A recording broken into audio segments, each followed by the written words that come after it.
Recently, I published something on with the Bravado ID team. Shout out to them and my guy Ravi on um, the importance of identity and verifiability for AI agents. So identity is sort of at the first interaction with an agent, which means a protocol or a user can check that, okay, this is the agent that I was expecting from my healthcare clinic, right? That's going to give me a recommendation.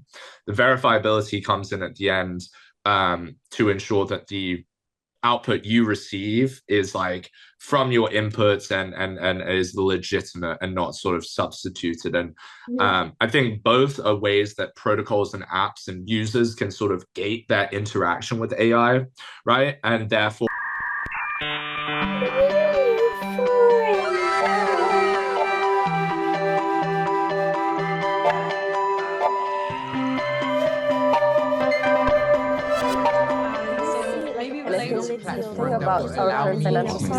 So hi everyone, welcome to another conversation on NEWFORUM, a research network for open learning in the arts and sciences, pioneering a new culture for internet design. Today I'll be chatting with Alec, who has experience in building and growing startups that can have positive global impact across climate tech, consumer tech, AI, and blockchain. I'm so excited to welcome Alec to this episode of NEWFORUM to hear more about his background, experiences, and as well as his insights on how AI and blockchain are shaping the future of the new internet. Hey Alec, welcome again. Hey, thank you so much for having me, Salimi. Yeah, super excited to dive into everything new forum and the future of the internet. I feel like we're going to have some riveting conversation because a lot of our values and interests are aligned there. So please take it away. 100%. So why should we be optimistic about the future of AI, I guess, because it's going to be shaping the world and it's already started doing that. So yeah. Yes. Great question. Thank you. I think my first statement is that we're in this growing period, right? We've got a lot of growing pains. I think most of the top companies in the world are not even quite sure how best to implement AI to maximize the impact. And we're also in the baby stages of AI development itself. I think I've seen comparisons of like, okay, this GPT-3 has high schooler reasoning ability, and now GPT-4 has college level, and GPT-01 has PhD level, and I think that's a crude but helpful representation of the development of AI over time. But why I think we should be optimistic is although there'll be challenges in exactly figuring out how best to ensure human progress and prosperity with all this sort of competitive technology. What excites me is seeing all these tools emerge and platforms to really give power to the individual in this world that is emerging. And so what I mean by that is things like allowing individuals to monetize their data. Data is becoming even more valuable with the rise of AI, and human produced quality data is the most valuable. I think we've been in a period of 10 or so years where that data has really not been within our control, but now there are tools to give back that value to people. That's sort of starting off on the training side, but personally also very excited about these sort of fine-tuning platforms that make it very easy to take a freely available open source model, fine-tune it on the data you want or need for a specific purpose that you as an individual community have. And that's where I think the immediate value across society is going to emerge. It's going to come from communities of people using the available tools to create an AI specifically for their unique need, rather than like OpenAI or XAI basically, putting billions of dollars of resources to developing general AI, which perhaps is not designed to create value in all areas across the world that need it. So all that is to say, I think there are a lot of tools that are emerging for empowering the individual, and that is going to be a whole economy. I think that we're seeing represented by this growing DAI space that will emerge alongside the more traditional AI, where they really are going for that sort of artificial general intelligence more so than creating value everywhere they can in society. So yeah. I would love for you to define open source. How would you define open source? What is it? What is it about? Sure. My personal definition, which please don't quote me on this, although I guess you will be, is open source is for me, it is information that is freely accessible to anyone in the world and is easily accessible, and usually consists of a technological breakthrough in some sense, right? So I believe Linux, the operating system, was open source, as well as the World Wide Web protocol. Big technological leaps. So that's sort of the initial first definition I would put. And then the benefits you get from open source, right, is once something is freely available, thanks to the power of the internet, you get the inputs and analysis and consideration of a global network of actors. And what that leads to is more eyes on the technology to improve it, make it more secure, more ethical.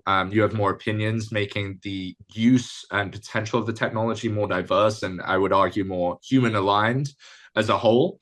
And then because you have what could be a growing number of teams and individuals looking at and using open source technology, that technology that can then grow in expansion, in development, in adoption exponentially. So I think, yeah, the first definition leads into all those great after effects. And overall, I just see open source as having a track record of really improving the world by just making stuff freely accessible for improvement and innovation and expansion. How would you define it? I mean, I Right guess back at you. right, but yeah, you're putting me on the spot, and I'm trying to like learn from you today. I guess the same like accessibility. When I think about open source, I think about accessibility and having a wider reach because obviously I was born in Ghana, and I Mhm. grew up there for some time before I moved to the United States, and like accessibility and inclusivity is such a big thing for me, and that's actually part of the reasons why I go into Web3. And I definitely obviously love the ethos of Web3, but I feel like at some point I felt a bit disappointed. And Mhm. like all these concepts coming back together with like AI and then that sort of like leads me to my next question. Why AI, blockchain, and Mhm. what do you think these two, the convergence of AI and blockchain, what's gonna become of this and why is this so important in this space? Mhm. Thank you. Another great question. And learning more about you. I didn't know you were raised in Ghana. That's amazing. Um, well, so like you said, I think people are attracted to the Web3 space, myself included, because of the grand potential of this sort of ability to redesign incentive and coordination mechanisms in within this open source framework. And I'm sure you have some really optimistic, brilliant ideas of how to apply that in the world that haven't yet materialized. I'm the very same, so I feel you there. And I think with AI, we really do have possibly the most important go again to get this right. Basically, because couple things. One, I mean, the world would be such a different place and a lot worse off, I would argue, if the internet was not openly and freely usable, right? And not built on a set of open source protocols that, someone in Africa can access in the same way that someone in America can access. And, I fear for the inequality that would emerge from this extremely privatized sort of AI development that is not open source and that is not easily accessible because largely the standards of living and the standards of pricing even just across the world are so vastly different. And I guess big corporations find the way to extract as much surplus from the consumer as they possibly can with pricing differently across the world. But I think there should be a baseline for a technological shift such as this. And for me, blockchain really provides that in a way that is immutable and really non-shutdownable in a sense. So bringing AI on chain, I think, contributes that initial vision of perhaps the world's supercomputer, which people have talked about Ethereum being, and the long-term hope for Ethereum and other blockchains being, which, in my interpretation of that is anyone in the world can access simply from having an internet connection, extremely powerful compute, extremely powerful programmability, and masses of data to carry out their needs without necessarily needing to set up their infrastructure themselves at home, right? So that I think is the baseline, and bringing AI into that just further bolsters the potential that I'm sure, still see, but is a little muddy when you're kind of working in the space and there's so much going on. I think that's point one. And point two is really this idea of ownership. So previously, before Ethereum, there was really no, and I'm going to say this, but I might be wrong. From my understanding, there was no way to own or have some kind of ownership stake in an open source network. And open source networks are the most powerful growth, improvement, and adoption networks, because they can grow exponentially instead of linearly. And so I see Ethereum as coming along, and basically providing a means to have both ownership of an open source network without compromising on the open source nature of that network. And I think that's a pretty interesting thing that's happened and been made possible through cryptography. And so I think that will be important for a positive AI future as well. Incentives are so important in the world. And I think, again, why people turn to blockchain is an opportunity to redesign those incentives from the ones that have been done in Web2 and that have potentially led to recurring issues. I think we're still young as a society, and we're still learning, okay, what incentives do we actually need to incentivize, what outcomes? But I do feel that when you add open source, the ability to have open source with the ability to have ownership and an incentive to improve, expand, adopt open source AI models, that is going to be more positive for the AI space as a whole, because it will basically incentivize people to grow and support these open source models and not just all flock to perhaps private companies, the private sort of AI oligopoly that's developing. I see it as almost reflective of some of the issues in academia, right? You see a lot of the smartest people in our day and age going into private fields, into banking, into finance, into that kind of thing, because that is where the money and ownership is, rather than in economics academia per se.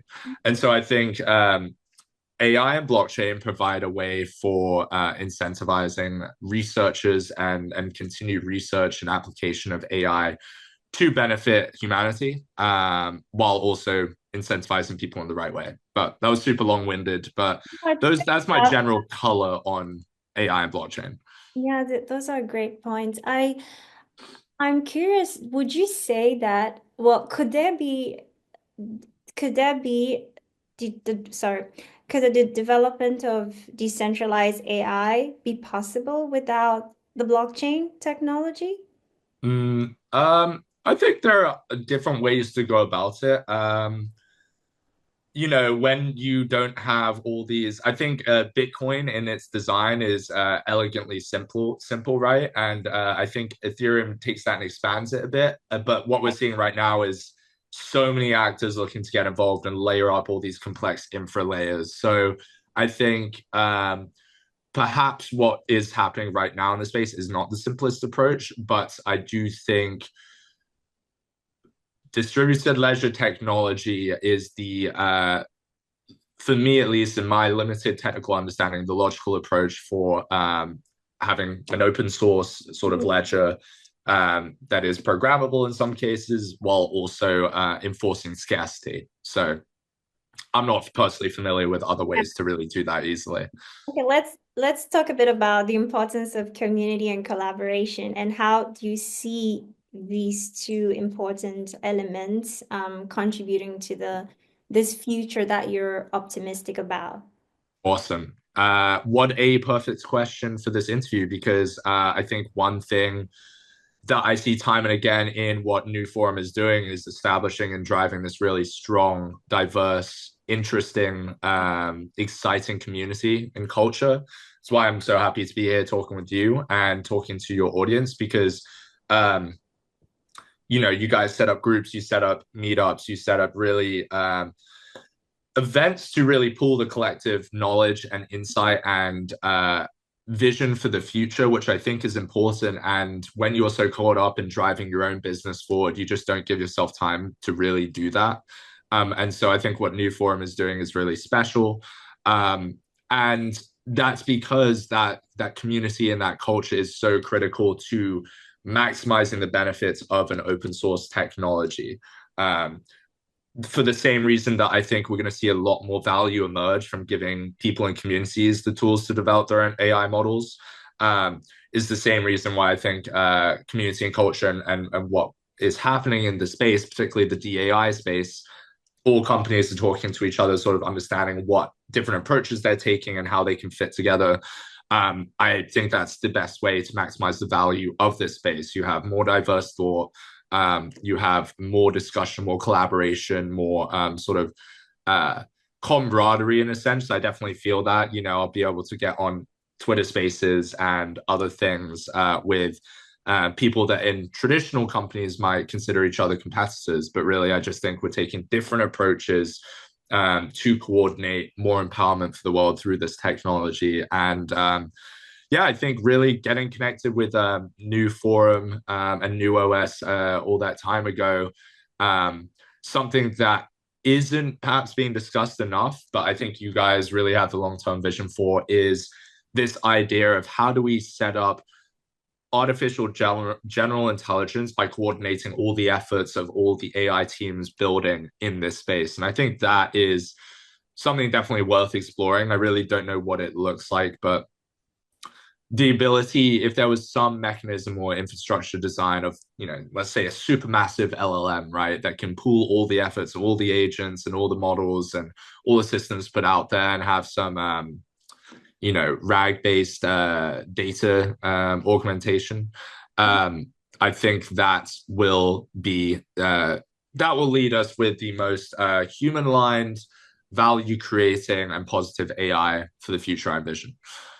Yeah, exciting. And I like what you said about, just like being in the right space and having conversations with the right people, because I am always worried about like how do we not repeat what has been done in Web2, right? Mm. Everybody is building their own super AI, then you know what I mean? We're not doing this together. So I think that, like you said, these research spaces and conversations sort of bring is like a collective intelligence of these Mm. builders and innovators in this space, and we're hoping that they will find that synergy and I don't know, like create together. Like I guess I'm just in my little bubble, hoping that there could be this like one AI, like talking Web3 AI, application. And I want to believe that we're doing that, a new foundation.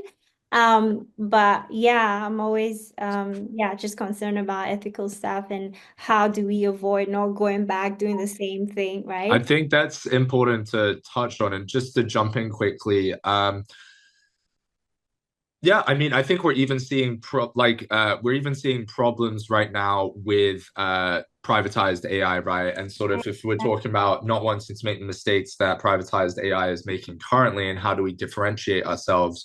I think the ideology and sort of the post training, the sort of guarding of specific opinions or evaluations of data. But definitely able to see a lot of examples in that over the past year in these traditional AI models. Google's Gemini, I think, was one example, and then there have been other comparisons across. Elon Musk loves to compare his XAI to the wokeness of ChatGPT and Right. all of that, but I do think that is important because it introduces these biases to those models, which should be general purpose, right? And I think with something like what we're all working on, where it is more diverse opinions, more overall community sort of input to the model development, that may lead to less biases and therefore better performing models for more people. So we may even see with the continued right approach, we may even see traditional companies looking to sort of Web3 developed or incubated models to use because of that. But definitely curious what you think about ethics and regulation. I've personally been on the wave of like, if we just advance technology, we can advance technology to solve it. But I think I'm getting a renewed appreciation for like needing some regulation to ensure bad things don't happen. I think the crypto space is a great example of that, right? We haven't had regulation, and now maybe we have this US administration that's more pro crypto, but then we saw Pump Fund sort of running amok and getting a bit out of control with live streaming. Like, obviously, we don't want a similar occurrence with AI. What do you think? I mean, I think that giving power to community, Mm-hmm. that's sort of how I see it. And like having, because like, for instance, when you are on, when somebody who is an expert in something kind of validates something, I feel like it holds kind of more power. And I think that Mm-hmm. community, I mean, like, for instance, like what we do with bringing, well, hopefully the right people who align with our values, right? And having them come together and, for instance, we have our new OS, which Mm-hmm. incorporates AI and blockchain, and having them sort of like be the, how do you say it, like the forefront curators in a way, and setting that sort of tone, that pace, and this concept of rewarding good behavior, right? Mm-hmm. So that's sort of how I see it, because if it's in one central, like centralized sort of like company or AI, then it's a problem because it's just one person or one company or whatever, like controlling everything. But then I remember talking to someone who was actually building an AI application, and they thought that it was okay. It was actually better to be in the hands of a centralized company. And I'm Mm-hmm. like, okay, like honestly, I'm completely like not even sure what to think It's anymore. it's So tricky. yeah, It's tricky. I mean, like with the EU, right? We have the EU, this sort of what I would consider a leadership community, right, of a right, part of something the like that. world. Yeah, Um, but I think they faced a lot of criticism internally and externally for the sort of regulatory hampering of AI development. Um, so it's always a fine balance because, part of me thinks like, okay, if I'm arguing for, everyone should have access to these tools to build their own sort of AI models to achieve whatever ends they want, obviously we don't want that in the hands of certain people.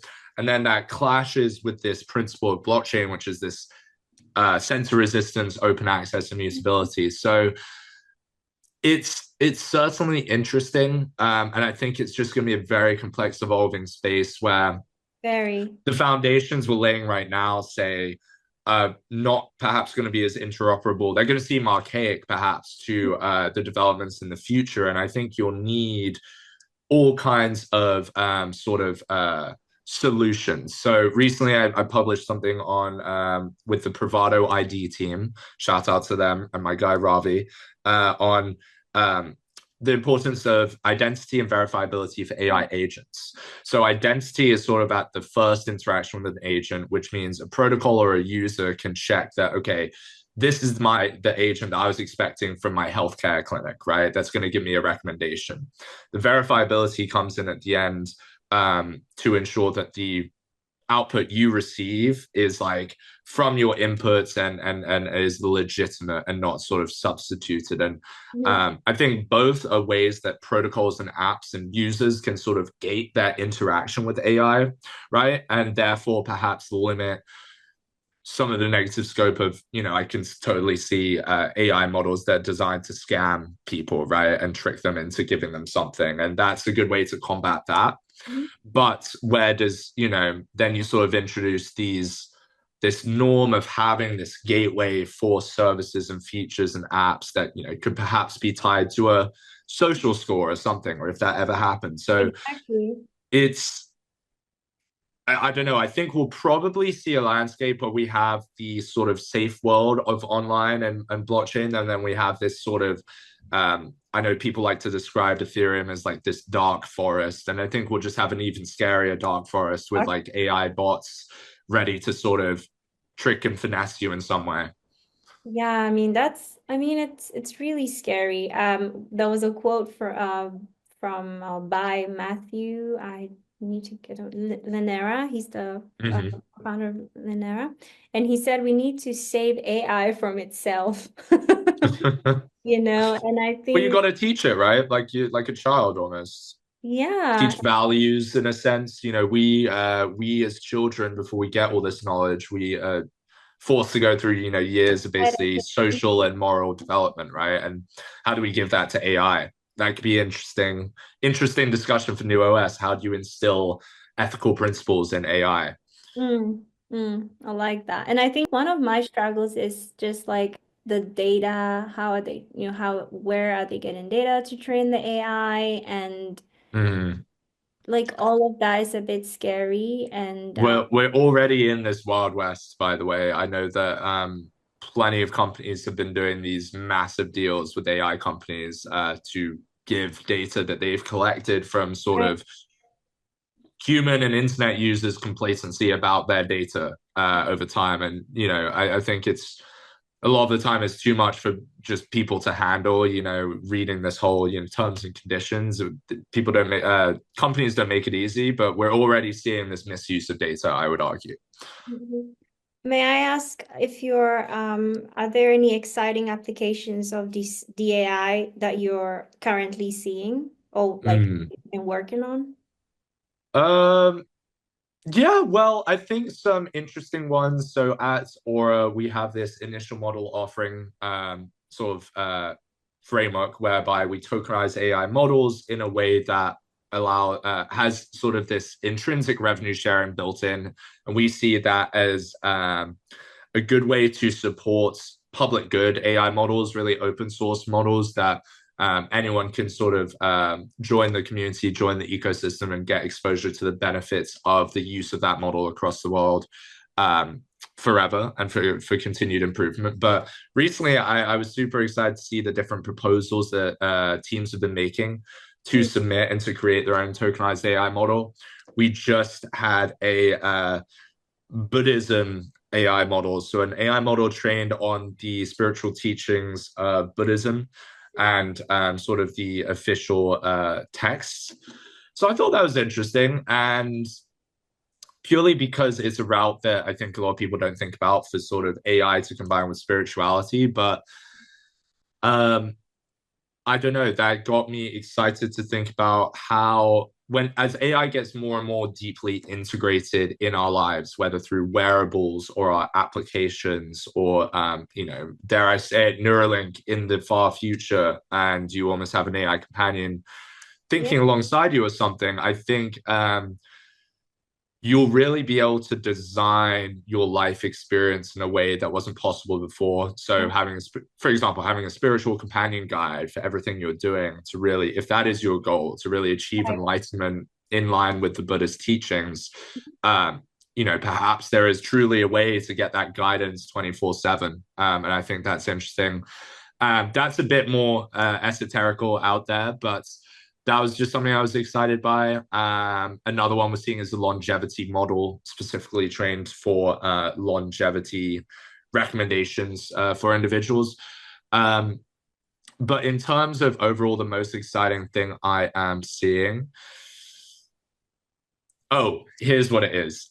So it's this GaiaNet hackathon where they're doing this first autonomous hackathon. I think that's pretty cool, where they have AI agents submitting the prompts, monitoring and evaluating submissions, and doing a bunch of other things. Mhm. Um, and I think that's interesting because first demonstration of a truly sort of AI-led, let's call it organizational undertaking, but also I'm seeing this vision, this future emerge, medium-term future on chain for DAI, where you're going to have AI agents almost as a new class of users, and so understanding what products and features will best serve them has got me super excited.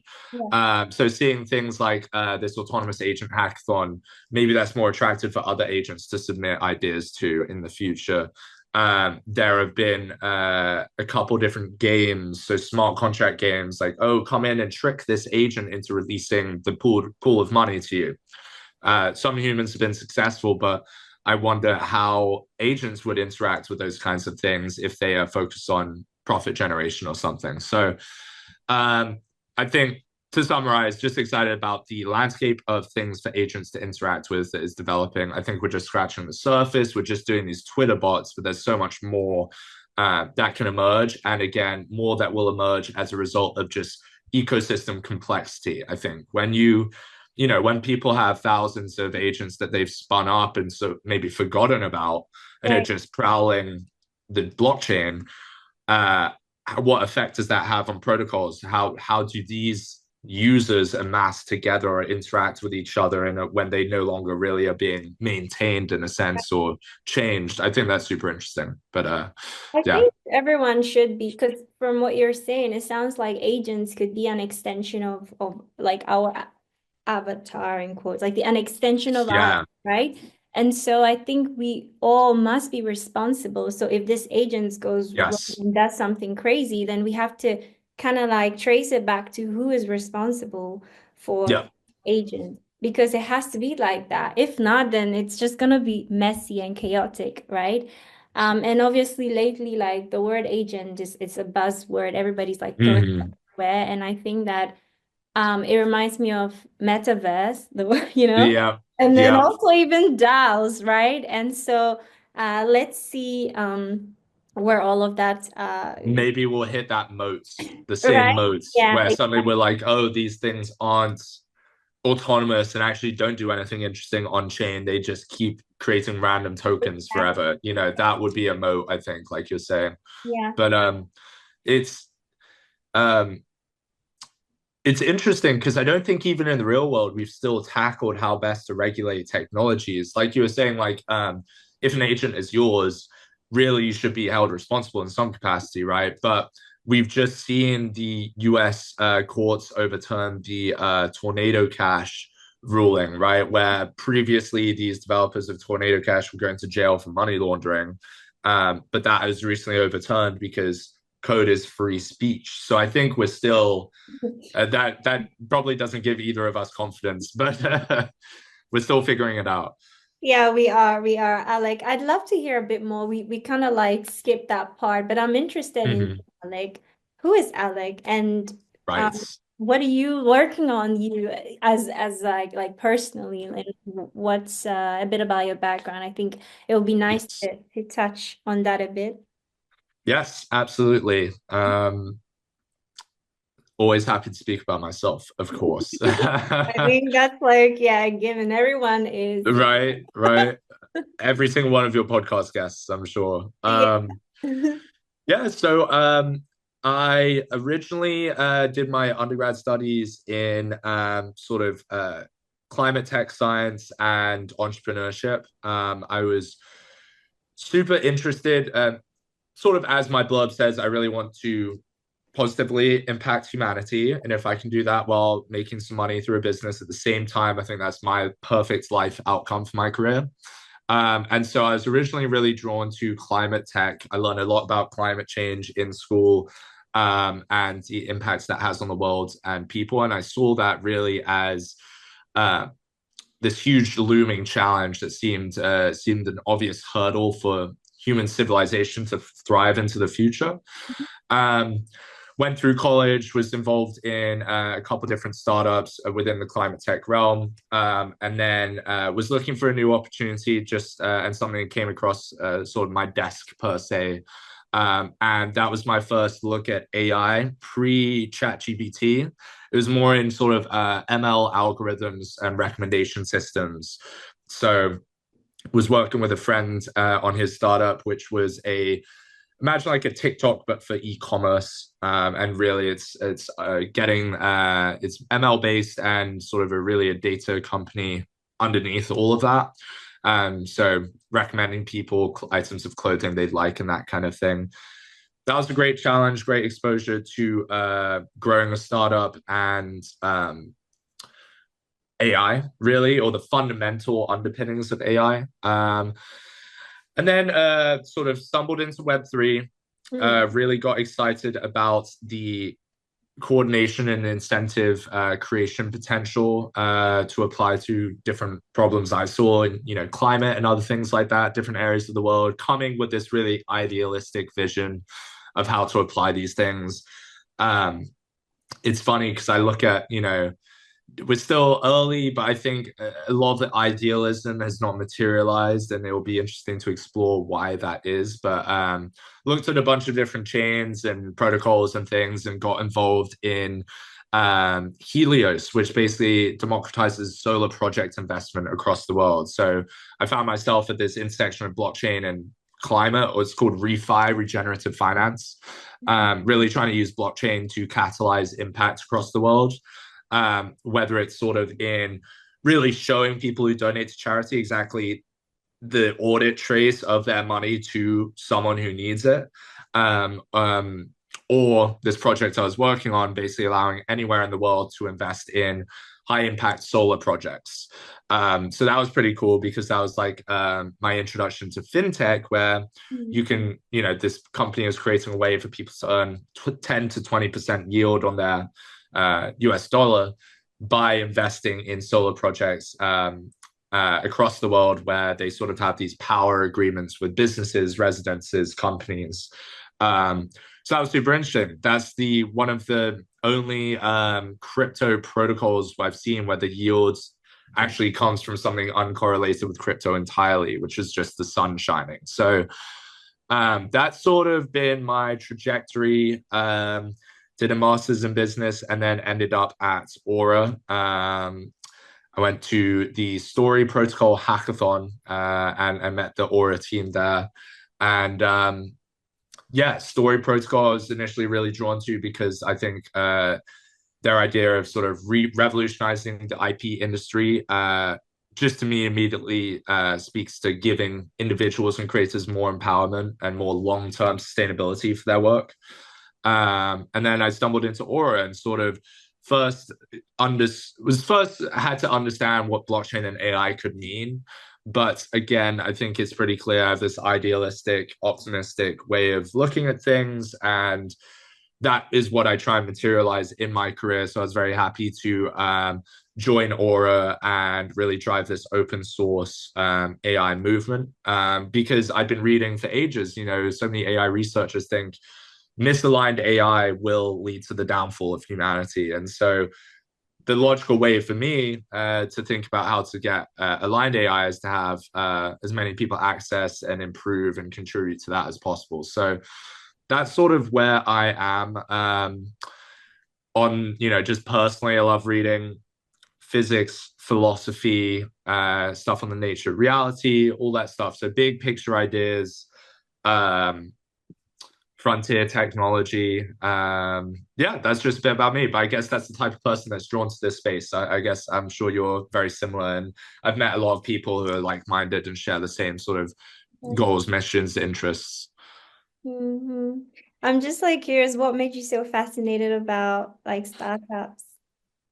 Oh, Because you can sort of play like sort of an impactful role at the like, the core of it. You know mm, what I mean? what, Is well, yeah. that's definitely a main part. I think my dad was in finance, and I knew from a young age I did not want to do that. So, um, and a lot of my friends in high school, didn't know what they wanted to do, or it just seemed like they'd either be doctors, lawyers, Yeah. bankers, or I don't even know what else. So came to college and really had this open mind. I was just exploring a bunch of things, and sort of over time and exposed myself to different opportunities, whether starting my own startup or student run startups or different research tasks and stuff like that. Slowly realized and accepted that I did want to do startups. And I do, like you said, like to take initiative and have an impact and follow through on my ideas. And that's the perfect environment for this. And I'm very fortunate where I feel like I've been able to achieve a lot more than I would in perhaps a traditional analyst role or straight out of college role at Aura. That's thanks to the support of the Aura team and their belief in me, but also because I have a lot of ideas and I have conviction in those ideas, and so I want to test those and materialize those. So, been very grateful to it's scary for all those listening. It is scary to sort of commit to the startup space, but I think once you do and you get that sort of initial footing, get that initial job, you understand, okay, like this is what it's like to get paid in the startup space. And this is what it's like to work for a year, 2 years, 3 years, 5 years, 7 years, 10 years, whatever it is in the startup space. It's very exciting. I wouldn't do anything else, I think. For people looking to really just solve problems in the world and have an impact, blockchain and AI are just tools and, should come in as and when needed. Agreed, Right. agreed, agreed. I like that. I like it when we frame it that way. They are tools. Yeah. Does it just like, Because we don't want to be just marketing and yeah, doing products for people in the Web3 space. Like, I think the potential of the technology is what brings us there and the impacts that can have on everyone. So mhm. Like, that's how I try and think about it. but yeah, I think just making things more accessible and just human-centered is super important. And I think we need Human centered. Yeah. Blockchain needs more of that too. we do, yeah. And even the UX is like a whole conversation. You know, it's the language we use in the space is inaccessible and Yeah. yeah, but yeah. Why So is that? How I did don't we tend know. that way? I have no idea. It took me so long to try to figure a lot of things out. And yeah, yeah, it's what it is. Someone posted a like I think that I saw something recently on Twitter where someone a year ago or like 6 months ago had done, okay, what's the state of the Web3 UX and checked, and it was like you have ETH on 12 different networks when you search ETH. And then he did a check again like last week and was like, yep, still the same problem. And I was thinking from a Web2 UX perspective, that is just horrific. Like no one knows what anything is. And it's confusing, it's frightening when it's monetarily tied. It is. And But if you you look at it from a Web3 as a Web3 native, it looks normal. right, but from the outside, as I said, we have such a broad community and like creators, and it's a bit hard, like even onboarding them, and we have Yeah, this I bet. vision to onboard, right? But it's like it's very You hard. don't even know how to onboard Yeah, them. because it's like it's a bit intimidating, right? So hopefully, I'm always excited to chat with people like yourself because the value is there, the mission is there, the vision for you is clear, the goal is clear. Mhm. I think, yeah, that's very important. And so There's it's too many of us to fail. all right. And so it's such an honor to be chatting with you. And I'd like to Likewise. ask like what, I mean, I'm sure we've sort of like touched on these topics and these ideas, but I'm curious to know what keeps you going. I mean, it's you're working for a startup, you have your own life, mental health, all of these things. So first, like, I mean, yeah, we deal with a lot. And so why are you still in this space? Why are you still, I know you're an optimistic person. So let's just put that aside. Like what keeps you going? And then how do you maintain your mental health? Because it's important Oh, is to learn, how others are managing. no one's asked me that ever. I don't think. So thank you. It gives me a good time to think about it. What keeps me going? I think it is that overall vision, which I've gained over time, which has been interesting. But the conviction in the people building at the very least in the DAI space and this Web3 AI, like I do really believe in all these actors involved, whether it's, there's so many names, right? Um, Conviction in that and conviction in the fact that people are working towards that alongside me and that conviction in that is the right path for AI. To me, I've read a lot about AI and I really do believe that open source will directly combat that potential for misalignment, which is the main thing that scares all these researchers, right? It's the future potential of superintelligence that is not aligned. So whether I think that's the looming challenge compared to like, okay, how can humans right now use AI to carry out their bad deeds? I think unfortunately that's the lesser of two evils with what could be something more smart, more intelligent than us trying to carry out bad deeds. So I'm just ever conscious of that possibility. And yeah, I mean, I'm really excited by new technologies. I love to innovate myself, and it really feels like there's so much happening in the space, so many ideas, developments, platforms being built at the same time that I can, every day I can look and see what people are doing and come up with my own ideas on how to use that to further that vision. So I think it's a combination of conviction in the vision and the belief, and that motivates me. And then continued excitement with all the developments happening and the ability for myself to apply these technologies to other industries and figure out how they can create value. So it's a bunch of things like that. Perhaps that's the product of, that's probably why I like AI as well, because it's sort of this ubiquitous product and tech that can be applied to all these different things. So that keeps me going. In terms of mental health, just I think the most important thing is locking in a routine. And so getting up at a similar time, for me, nourishing myself, eating well, consistently, healthily, getting in exercise. It's all stuff that sounds boring and heard before, but I think it does matter a lot. Like the days I do exercise versus when I don't, I feel totally different. I really do try and, I don't live for my job. I live for myself and I live for my goals of life, right? And so part of those goals are to really absolutely knock it out of the park at Aura and at my job and whatever else I do in the future. But part of that is also to continue to learn and pursue topics I'm interested in. So I make sure to read every day.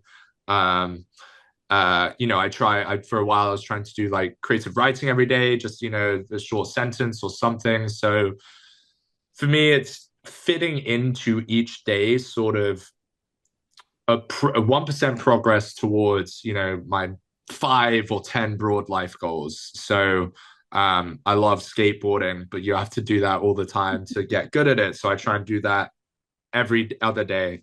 Just started running, so trying to do that every day. I'm not skateboarding, the reading, the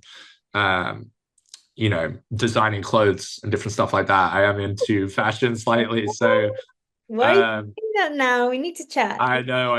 Another podcast time, maybe the new fashion community podcast. Yeah, but let's do that. Yeah, so I think overall just trying to fit in each day a little bit of progress towards my life goals, because then you feel like you're making progress everywhere, and it's great. So my last question for you, is there anything that you would like to share that maybe we didn't touch on? I would just say AI seems scary and then Web3 seems scary, but I think if you just dive in, you'll realize that there are new tools, and it's exciting to learn what is possible. And there's still, I'm not sure if I'd say early, but there's still so much value that you can capture with your ideas and bring into the world, because not every idea has been tried, tested, and done successfully that can be applied or solved with these technologies. So yeah, I don't know. That's what I'd leave people with. Just check it out, give it a read, see what you think, and support open source AI.